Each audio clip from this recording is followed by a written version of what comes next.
எனக்கும் எங்க அண்ணனுக்கு இருக்கக்கூடிய விஷயம், நீங்க வந்து கெட்டவட்ட பேசுனீங்கன்னா பல்லு உடைக்கப்படும். திருச்சியில பேசின பேச்சு பிளாஸ்ட் பிளாஸ்ட் பிளாஸ்ட். எதிர்கட்சிக்காரங்கள் எல்லாம் கதறு கதறு கதறுன்னு 25 நாளா நாங்க ஒரே கேள்விக்குறியோடிதாமே இருக்கோம். அடுத்தது எங்க என்ன நடக்கும்னு தெரியாத ஒரு கேள்விக்குறியில இருக்கோம். இன்னைக்கு டாஸ்மாக்ல இருந்து 10 ரூபா லஞ்சத்தை பத்தி பேசினாரு. என்ன நீங்க வந்ததுக்கு அப்புறம் 20 ரூபாய் அடிச்சு பாட்டிலுக்கு. ஆனா பேசுற இடத்துல பேசணும். நீங்க வந்து முதல்வராக்கும், அதனால நீங்க பேசணும். தமிழ்நாட்டை இன்னும் கேள்விக்குறியாக்குவேன்னு சொல்லியிருக்கீங்க. அந்த ஒரு வார்த்தை தான் என் காதுல வந்து. ஸோ அண்ணன் வந்து இன்னைக்கு அது சினிமா டைலாக் பேசிட்டு அவர் என்ன அல்ற சில்றையா, அவர் அல்லு சில்வா, அவர் இன்னைக்கு முதலமைச்சரா இருக்கிறாரு. இந்த வைக்கிறது இந்த கோட் சூட் தேவையா? எந்த நாயின்னு அதை சொல்லிச்சு?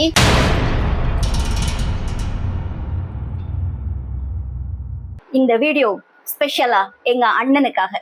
எங்க அண்ணன் இன்னைக்கு திருச்சியில பேசின பேச்சு பிளாஸ்ட் பிளாஸ்ட் பிளாஸ்ட். எதிர்கட்சிக்காரங்கள் எல்லாம் கதறு கதறு கதறுன்னு கதற வச்சிருக்காரு. என்ன பேச்சு தெரியுமா? அப்படி ஒரு பேச்சு. இந்தியா சுதந்திரம் பெற்று தமிழ்நாடு என்று பெயர் சூட்டிய பிறகு வந்த முதல்வர்களில் இவ்வளவு அழகான ஒரு முதல்வர், இவ்வளவு திறமையான ஒரு முதல்வர், இவ்வளவு அழகா பேசக்கூடிய ஒரு முதல்வரை இந்த குஞ்சான்ஸ்லாம் நண்பா நண்பிஸ்லாம் இப்பதான் ஃபர்ஸ்ட் டைம் வாழ்க்கையில பார்த்திருப்பாங்க. அண்ணன் பேசின விஷயங்கள்ல நம்ம சில விஷயங்கள் எனக்கு புரிஞ்சதை நான் வந்து டீகோட் பண்ணலான்னு வந்திருக்கேன். டீகோட் கிடையாது, இது வந்து அண்ணனுக்கு வந்து என்னுடைய பதில். தாவேக்காரங்களா, விஜய் அண்ணா எங்களுக்கும் அண்ணன் தான். இன்னைக்கு அல்லு சில்லாம் பிறந்து இந்த 2000 பிறந்து விசில் பண்ணிட்டு இருக்கீங்க பாருங்க. சரி, 2000க்கு அப்புறம் ஜென்சி பிறந்து விசில் அடிச்சிட்டு இருக்கீங்கல்ல. நாங்களாம் வந்து 90ஸ்ல அவருக்கு விசில் அடிச்சவங்க. சரியா? பூவே உனக்காகலாம் பார்த்து நல்லா இம்ப்ரெஸ் ஆகி நான்லாம் வந்து ஐயோ விஜய் அண்ணா அப்படின்னு அன்னைக்கு புலம்ப ஆரம்பிச்சாதான் மாஸ்டர் படம் வரைக்கும் நான் புலம்பி இருக்கிறேன். ஸோ அது வந்து பிரச்சனை கிடையாது. அதனால எனக்கும் எங்க அண்ணனுக்கு இருக்கக்கூடிய விஷயம், நீங்க வந்து கெட்டவட்ட பேசுனீங்கன்னா பல்லு உடைக்கப்படும். ரெண்டாவது, எங்க அண்ணன் இன்னைக்கு சொன்ன விஷயம், இவ்வளோ பேசி அண்ணா நீங்க இல்ல இனிமேல் மரியாதை குறைப்பு சொல்ற, ஏன்னா எங்க முதல்வர் இல்லையா அண்ணன், நீங்க இவ்வளோ பேசுனீங்களா அண்ணே? பிரஸ்ஸை பார்த்து ஒரு 2 நிமிஷம் பேசிருந்தீங்களா? ஆனா பாருங்க அண்ணே, திருச்சி மக்கள் என்னோட இதயம், தமிழ்நாட்டுக்கு இதயம் திருச்சி, என்னோட இதயத்திலையும் திருச்சி அப்படின்னு வசனம் பேசுனீங்க. பொதுவாக இந்த சினிமாக்காரங்கெல்லாம் எங்க நிகழ்ச்சி போட்டாலும் இந்த ஆடலுக்கும் பாடலுக்குலாம் போவாங்க, இந்த அவார்ட் ஃபங்க்ஷன்ஸ்லாம் போவாங்க, ஹலோ துபாய் அப்படிம்பாங்க.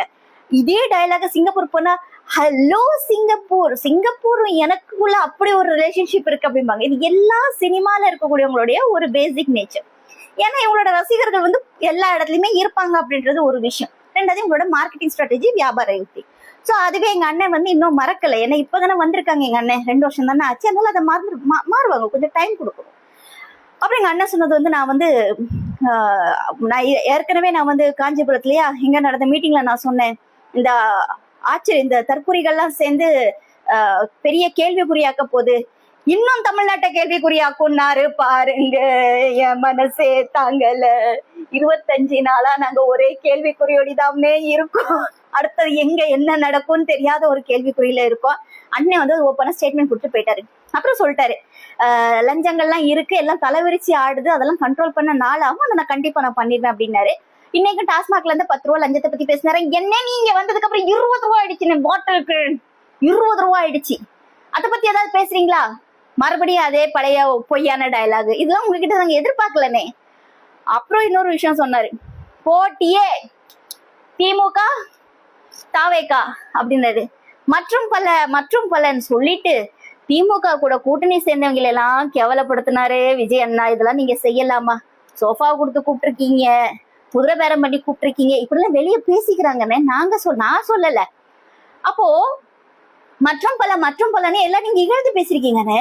ஏன்னா உங்க கூட வந்தது மற்றும் பலல எல்லாம் கூட்டணிக்காரங்க தான். அதுல கொஞ்சம் பேர் அதிமுக ரிசைன் பண்ணி வந்திருக்காங்க, 4 பேரா. அப்புறம் இன்னைக்கு மதிமுகல இருந்து மிஸ்டர் துரை வைகோ அவர்கள் வேற ரொம்ப ஃபீல் பண்ணிருக்காரு. எங்க தலையெழுத்த நாங்க ஊதேசர்கள்ல போட்டி போட்டுட்டோம், இல்லைன்னா எங்களுடைய சப்போர்ட் உங்களுக்கு இருந்திருக்கும். பாவம், அவர் வீட்லயும் சோஃபா பழசாயிருக்கும்னு நினைக்கிறேன். எப்பா கட்சிக்காரங்க, இதை கொஞ்சம் மாத்தி எடுத்து கொடுங்க. அதுக்கப்புறம் அண்ணன் வந்து ஒரு விஷயம் சொன்னாரு. என்ன சொன்னாரு? நிறைய சொன்னாரு. விவசாயிகளுக்கு இங்க வந்த உடனே நான் சொன்னதை நான் செஞ்சிருக்கேன்னாரு. என்ன நீங்க சொன்னது வந்து இவ்வளோ ரூபாய் நான் தள்ளுபடி பண்ணுவேன், நீங்க கடைசியில பார்த்தா 50,000 ரூபாய் வரைக்கும் கடை வாங்கினவனுக்கு தானே தள்ளுபடி பண்ணிருக்கீங்க. 3 வருஷமா வேலை வெட்டி இல்லாம ஒரு பொழப்பும் ஓடாம இருக்கிற எனக்கே 1 லட்ச ரூபாய் கடன் இருக்கு. விவசாயிகளுக்கு எல்லாம் எவ்வளவு கடன் இருக்கும்? விவசாய கடன் வாங்குறவங்க. சோ இதுல வந்து பெரிய ஒரு கோட்டை விட்டுருக்கீங்கன்னா இது நீங்க செஞ்சிருக்கீங்கன்னா நீங்க சொல்ல முடியாது, இதெல்லாம் ஃபுல்ஃபில் பண்ணல.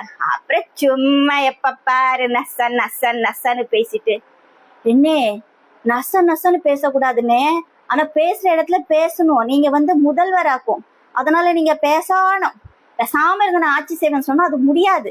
ஏன்னா இன்னைக்கு நீங்க பேசணும்னு எனக்குலாம் எவ்வளவு சந்தோஷமா இருந்துச்சு தெரியுமா? மனசே குழுக்குழுன்னு ஆயிடுச்சு எங்க அண்ணனோட பேச்சை கேட்டோட்ட. இப்படி அப்பப்ப வந்து பேசுங்க, சும்மா எழுத்தறிக்கையா கொடுத்தா மட்டும் எப்படி? அப்புறம் தமிழ்நாட்டுக்காக நான் நிப்பேன் வேற சொல்லியிருக்கீங்க.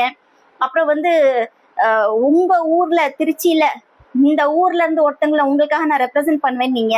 அப்புறம் ஸ்ரீரங்கத்துல எதுக்குன்னே நீங்க சென்னை மறைமலை நகர்ல இருந்து ஒரு தம்மவா தம்பியை நீங்க அங்க நிறுத்தி வச்சீங்கன்னு எங்களுக்கு தெரியல. சரி, ஒருவேளை அந்த அளவுக்கு உங்களுக்கு வந்து திருச்சி ஸ்ரீரங்கத்துல வந்து உங்களுக்கு வந்து கேண்டிடேட் கிடைக்காம போயிட்டாங்களா என்னன்னு தெரியல. ஒருவேளை அவரும் அதுக்கு ஆப்டானாலா என்னன்னு தெரியல. அதனால அண்ணன் எது செஞ்சாலும் நீங்க கரெக்டா தான் செய்வீங்க. அதுக்கப்புறம் என்ன சொல்லியிருக்கிறீங்க? தமிழ்நாட்டை இன்னும் கேள்விக்குறியாக்குவேன்னு சொல்லியிருக்கீங்க. அந்த ஒரு வார்த்தை தான் என் காதுல வந்து அப்படியே எதிரொலிச்சுக்கிட்டே இருக்குனே. ஸோ அண்ணன் வந்து இன்னைக்கும் அது சினிமா டைலாக் பேசிட்டு கான்ஃபிடென்ட் ஆயிருங்க அப்படின்ட்டு போயிட்டாரு. மு.க. ஸ்டாலின் அவர்களுக்கும் எனக்கு தான் போட்டி அப்படின்னீங்க. ஸ்டாலின் சார் உங்களை வந்து போட்டியாவே நினைக்க மாட்டாரு. நீங்க எப்படின்னே நினைப்பாரு யோசிச்சு பாருங்களேன். அவரு இடத்துக்கு அவர் வந்து உங்களை வந்து போட்டியா நினைப்பாரா? அப்படிலாம் நீங்க தப்பு கணக்கு போடாதீங்கண்ணே. அதனால நீங்க நிம்மதியா நீங்க ஆட்சி பண்ணுங்க. 6 மாசம் டைம் கொடுத்துருக்குன்னு சொல்லி 6 நாள்ல கதற விட்டுட்டோம் அப்படின்றீங்க.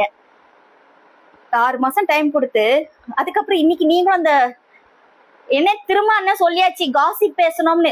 அதிமுகவும் திமுகவும் கூட்டணி சேரலாமான்னு காசிப் பேசணும். இந்த புத்தி இல்லாத பயிலுக்கு எல்லா கட்சியிலும் இருப்பானே. தற்கூரியான் தாவேக்காக்கு மட்டும்தான் என்ன ட்ரேட்மார்க்கா? திமுகல இல்ல? திமுகல எவ்வளவு தற்கூரி இருக்குன்னு கமெண்ட்டை பார்த்தாலே தெரியும். அதிமுகல எத்தனை தற்கூரி இருக்குன்னு கமெண்ட்டை பார்த்தா தெரியும். விசிகால எவ்வளவு தற்கூரி இருக்குன்னு இப்ப கொஞ்ச நாளா எங்களுக்கு தெரியுது. காங்கிரஸ்ல பின்ன எப்பவுமே தற்கூரிங்க தான், அது பிரச்சனை கிடையாது. அதனால தற்கூரி எல்லா இடத்துலயும் இருக்குன்னே. தற்கூரி பேசுறதெல்லாம் பெருசா எடுத்து பேசக்கூடாது. என்ன தலைவர்கள் பேசுனா தலைவர்கள் அவங்க வாயிலிருந்து வர்ற வார்த்தை மட்டும்தான் வார்த்தை. இப்ப அண்ணன் இன்னைக்கு சொன்னீங்க இல்லையா, எல்லாத்துக்கும் காரணமும் அவங்க செஞ்சுட்டு என் மேல பழிய போட்டுட்டாங்கன்னு இன்னைக்கு இந்த டயலாக விட்டுருக்கீங்க. அதனால நீங்க சொன்ன வார்த்தை தான் இருக்குமே தவிர உங்க அல்லு சில்லுங்க பேசுறதெல்லாம் வந்து அதை வந்து பெருசா நாங்க எடுத்துக்க மாட்டோம். அதனால இனி வந்து ஒருவேளை திமுகல இருந்து ஸ்டாலின் அவர்கள் தோத்து போயிட்டாலும் கூட அவர் மேபி கட்சிக்கு தலைவரா இருக்கலாம். அவரும் இன்னைக்கு வந்து நீங்க பழி சொல்லியிருக்கீங்க. இதுக்கெல்லாம் திமுக ஐடி விங்ல இருந்தோ ஐடி விங்லாம் உங்களுக்கு தான் மெயின் ரீல்ஸ். திமுகவுடைய லீகல் டீம்ல இருந்து ஒருவேளை இதுக்கு நோட்டீஸ் கொடுக்கறதுக்கு ஏதாவது வாய்ப்பு இருந்தா ஓரளவு கொடுக்கலாமா இருக்கும். ஏன்னா நீங்க எந்த அடிப்படையில ஒரு தவறான ஒரு பொய்யான விஷயத்த நீங்க சொல்றீங்க அப்படின்னு டீடைல்ஸ் தெரியணும் அப்படின்றதுக்காக திமுக கொடுக்கலாமா இருக்கும். ஆனா ஆக்சுவலி சொல்ல போனா கொடுக்கணும். அப்பதான் திமுக எவ்வளவு திருட்டுத்தனம் பண்ணிருக்குன்னு தெரியும். ஏன்னா அவங்க பேசிட்டாங்கன்னா அவங்க லீகல் டீம் எல்லாம் வச்சு இது பண்ண முடியாது. இப்ப நான் ஒரு திருட்டு பண்ணிட்டேன், நானே போய் நான் இது பண்ணுவேனா? பண்ண மாட்டேன்ல. நான் சரியா இருந்தேன்னா நான் என்ன சொல்லுவேன்? இப்ப கூட வந்து திலீபன் ஒரு இன்ஸ்பெக்டர் பேசிட்டு இருக்காரு, அவர் பேசுற பார்த்தா பாவமா இருக்கு. ஆனா நிஜமா சொல்றேன், அவர்கிட்ட நியாயம் நேர்மை இருக்கிறதுனால தான் அவர் அவ்வளவு ஆனஸ்டா அவர் பதிவு போட்டுட்டு இருக்காரு. இல்லைன்னா பண்ண முடியாது. கொஞ்சம் அச்சம் இருந்தாலும் நம்ம தப்பு பண்ணிட்டோம்னு தெரிஞ்சாலும் அவர் அமைதியா போயிருந்திருக்கணும். ஆனா அவர் எடுத்து பேசுறாரு அப்படின்னா அவர்கிட்ட நேர்மை இருக்கு, ஏதோ நியாயம் இருக்கு அப்படின்றது தெரியுது. அதனால திமுக கிட்ட அதே மாதிரி ஒரு நியாயமும் நேர்மையும் இருந்தா லீகல் டீமை வச்சு நீங்க வந்து அதை வந்து ஃபேஸ் பண்ணியே ஆகணும். ஏன்னா ஒண்ணு இல்லாம விஜய் அண்ணா இவ்வளவு பழி சொல்றதுக்கு அவருக்கு என்ன, அவர் என்ன அல்ற சில்றையா? அவரு அல்லு சில்வா? அவர் இன்னைக்கு முதலமைச்சரா இருக்கிறாரு. என்ன பேச்சு, செம்ம பிளாஸ்ட் போங்க. அதுக்கப்புறம் வந்து விஜய் அண்ணா நிறைய சொன்னாரு, விவசாயத்தை பத்தி சொன்னாரு, நான் அதை செஞ்சுட்டேன் இது செஞ்சுட்டேன்.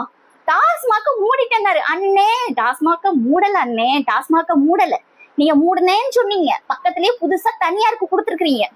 அப்போ உங்க அமைச்சர் என்ன சொல்றாரு? டாஸ்மாக் அமைச்சர் அது மூடுனா பிரச்சனை, இதுதான் நாங்களும் முதல்ல சொன்னோம்.